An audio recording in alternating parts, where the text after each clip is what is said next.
Hey, good morning guys. Tush coming at you. Saturday, January 3rd, just coming up to about 11:15 in the morning. And we're back out in the garage. Trying to figure out what we want to do today. Definitely want to get this garage cleaned up a little bit. A lot of tools laying out all over the place, and these panels are going to be in the way soon. I need to start working on the front of the car, so I think what I'm going to do is I'm going to try to find a home for the hood and the trunk lid, and the boot and the bonnet. I think we'll try to fit that up in the mezzanine, maybe up on top of the spare tires up there, just to get them out of the way. I'm going to keep the doors around, and I'm going to keep the front fenders around, because I know I'm going to have to be playing around with the fitment of the new sills, or the playing around with the sills when I get them, to make sure that the gap at the front of the door and the gap at the fender is still kept in good shape. So I definitely want to keep those handy, but the rear fenders, for now, the hood and the trunk lid can go away, and soon hopefully this front apron can go away as well for a little while, and we'll get back to that in due time. But anyway, so I think what we'll do today is, like I said, we'll move some stuff around, we'll take that front valance off, and then we'll start working on the body mounts on this car. And that should keep us busy for a little while. Alright guys, we'll come back in a bit. This pile of rust and dirt and dust has got to weigh at least 5 pounds. It'll be kind of funny. I don't know how well you're going to be able to see this, but this is the structure that holds the guide for the crank handle to start this car. So you can see it's kind of a little A-frame sort of structure. It goes up the top there. And then out here, there's the crank hole. And you can see I'm not sure if you can see it or not, but there's a corresponding hole in the radiator for the crank to go through. So I just thought I'd give you a quick shot of that before I disassemble it. Alright guys. Hey guys, the front apron is off the car, and at first glance it looks pretty good. Looks to be in pretty good shape. I think it's a lot better than the one that was on my 60. The one on the 60 was in really rough shape, so this is a bit of a breath of fresh air compared to the 60. As far as I can see right now anyway. There's all those nasty cage nuts that I had to work to get off. And as you can see, I had no access to those on the inside. So that's a good thing. Here's what the front of the car looks like without the apron on. Looks pretty good. That rad looks to be in pretty good shape actually. I think the previous owner had mentioned that they'd had the rad rebuilt at some point, or recored at some point later in its life. So that rad might still be good to go. We'll have to get it tested and flushed. But yeah. Looking pretty good. You can see some of the original black paint there, where they couldn't spray around some of the new paint and some of the original black paint. Obviously the black in the engine bay is the original paint, and you can see the red primer coming through underneath of it. So anyway, that's one more step in the right direction. You can see that corrosion I was talking about on the inside here. It was sort of prevalent or readily viewable on the outside of the body tub mount, so that's going to have to be replaced. That's another area that I replaced on my 60 as well, so I'm familiar with that area. And there's the steering box, and I need to undo that olive nut to get rid of that's the cable that actually goes up through the stator tube. So I've got to undo that to be able to get the stator tube and the control head off the steering wheel, and to be able to get this steering column out to be able to get the body off. So we're going to be doing that shortly. I don't know what this is doing in here. Another piece for the scrap bin. Alright guys, we'll come back. Okay guys, we have the upper steering column out. There's the steering box with the olive removed, and it's just losing all its steering box oil. So here's the column. So the lower is still there, but the upper has been removed. The clamp there you see, and here are the little bits, and I'll show you the whole column. So I've taken it out as one piece. So there's the inner column that's still attached to the wheel and the control head, and you kind of follow that up. That runs into excuse me, you can see the stator tube, which is a hollow tube that goes through the inner column and holds the wiring for the control head. You can just see it there. So that's what the steering column assembly looks like on a TR3, all the way down to the control head, and there's the outer column, and no more steering wheel. Alright guys, we'll give you an update. I think we'll have a go now at removing the pedal box and the clutch and brake master cylinders and the reservoir from the bulkhead, just to get that out of the way. So first thing I got to do is disconnect the pedals. There's a couple of clevis pins in here to disconnect the fronts of those push rods. So we'll go ahead and do that, and hopefully these won't be seized on there. They shouldn't be, but I'm not holding my breath. We'll find out in a minute. This one looks like it's going to be a bit of a bitch. That holds the box on the bottom, on the inside. So we'll see if I can get that out or not. At least I can access that with a pair of vice grips. Alright guys. Alright guys, one more thing down. Pedal box is off, and the master brake and clutch master cylinders are off. So there's that, and there's the pedal box. So we'll have a better look at that later on, see if it needs to work on that. So yeah, so we'll clean that area up a little bit, just scrape out all that shit, and then we'll move on to something else.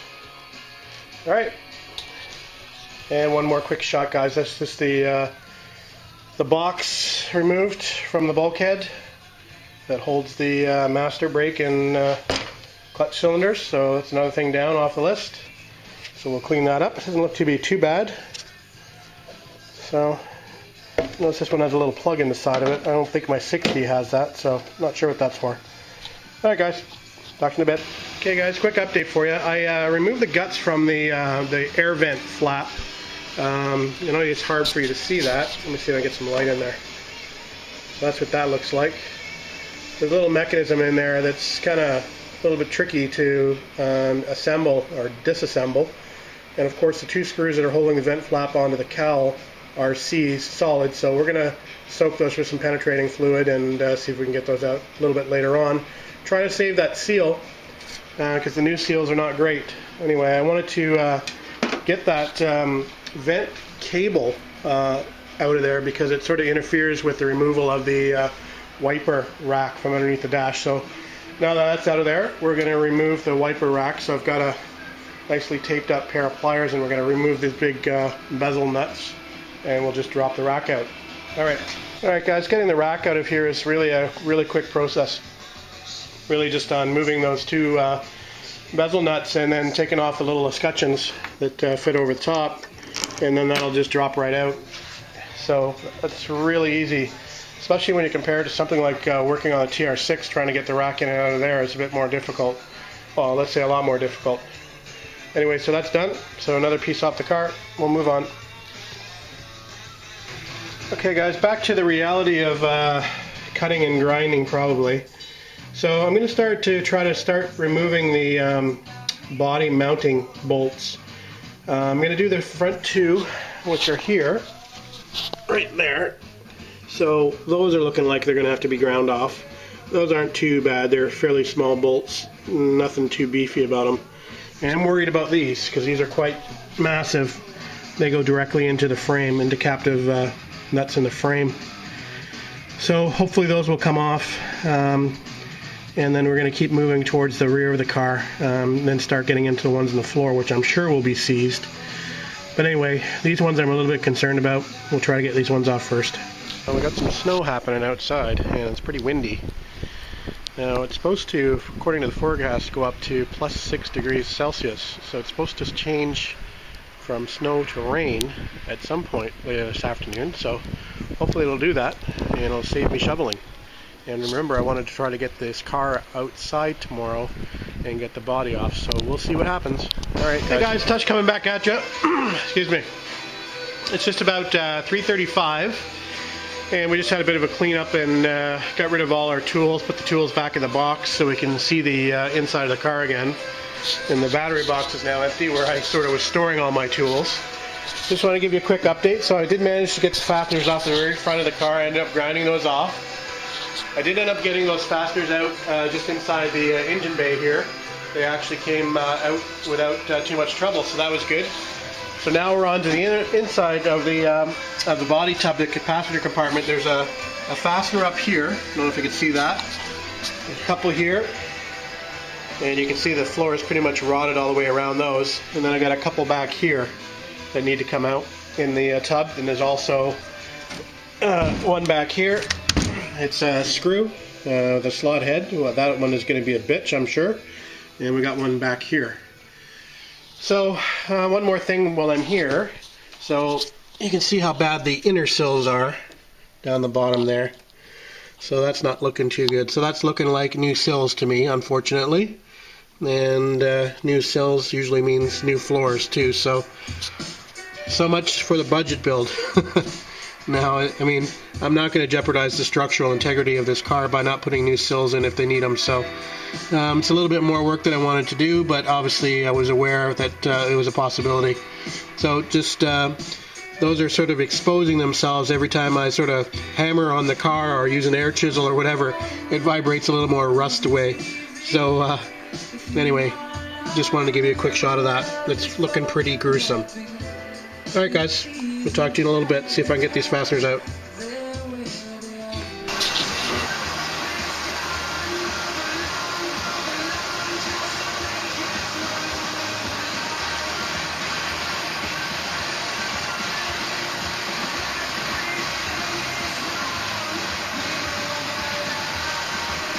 Alright guys, back for a quick update. So I managed to get all the fasteners off. Between heat and grinding, I think I managed to get 3 of them out with heat, and then the rest I had to grind off. So that's probably about 50%. But got a bit of a dilemma on this side. So this has been patched, obviously. Now, there's supposed to be some fasteners right there, and there's supposed to be one fastener up there. So did they cover the fasteners up and just put sheet metal over top of it, or did they not even bother with the fasteners over here? So, I don't know. We'll have to wait and see, I guess. Anyway, what I'll try to do is I'll take these 2 back here out after I clean them up a bit. And that other one there. And that other one at the back, which I showed you before, over there, I don't know if you can see that. That's not actually a body mount. I think that actually might be for the, this came with the optional rear seat, so that may be a bolt for the optional seat bracket along with that one, along with the, see that one there on the backboard there. So that might be for the optional rear seat bracket. I'm not sure. I don't have an optional seat in the 60, so anyway, we'll see how we get when I try to lift the body, see if that's still attached to the metal underneath this scabbed in piece. Alright guys. Alright, quick update guys. So those are out. That's ground off. This is still stuck, so I'm going to go ahead and demo this and see if I can get to these fasteners. I can't believe they're actually holding anything because it's so rusty under there, but we'll have to see because it doesn't feel like it's free. I have a feeling it may be the one up there that's still attached. So maybe we'll go after that one first and see if we can find it. It's under that floor somewhere. We'll just have to take a guess at it and grind away. Alright, we'll come back. Alright, I can see that there's the old body mounts for the front, and they're not connected to anything except for rust. So we'll move ahead and see if we can find that that front one. What a mess. So yeah, definitely need some new floors. Well, we knew this one had a big patch in it anyway, so no harm, no foul on this one. But yeah, that's looking like the rockers are pretty toast on this side too, or the inner sills, whatever you want to call them. Anyway, we'll see if we can find out where that other fastener is. Come back. More work from Bob's Big Boy and Body Shop. Yeah, that's rough. That's rough. Is that scaring anybody? Yeah, I've seen it before. No big deal. Found it. See it? Okay, so I got to remove that. If you can believe it's actually holding something down. It is. Probably the only thing that's holding anything down. Check that out. That's a little pile of rust. What do you think? Alright, we'll be back. See, if you want to be positive thinking, And, you know, we want to be positive about the whole situation. There's going to be less floor to remove when it comes time to remove the floors, right? It's all in how you look at things. I was half expecting that to be a big flattened coffee tin. I'm a little depressed actually that it's not. Anyway, it's probably about, I don't know, 22 gauge sheet metal. Anyway, I guess it served its purpose for a period of time. Anyway, that's it for now, guys. It's about 5 o'clock. Gonna go and take a break, maybe have a quick bite to eat, and then we'll get back out here after dinner. We got 2 more fasteners in the rear to undo, and I think I gotta do, probably cut through the gas line. And hopefully the body will be free of the chassis. So, getting pretty soon to get the body off, I think. Anyway, that's it for now, guys. Alright guys, just coming up to 6:15, and we just took a quick break, had a quick Diet Coke and a little TV watching, and we're back out here, we're back motivated, and we're going to get those last 2 fasteners off the car. And I'm sure we're going to have to grind these suckers. I'm pretty sure anyway. We'll give her a shot at getting them off without having to grind them down. That would be nice. Wouldn't that be nice if the last 2 fasteners on the car actually just came undone as they should? Anyway, we'll give her a shot and we'll see what happens. We'll talk to you in a bit. Alright guys, 6:50, and all the body mounts are now undone.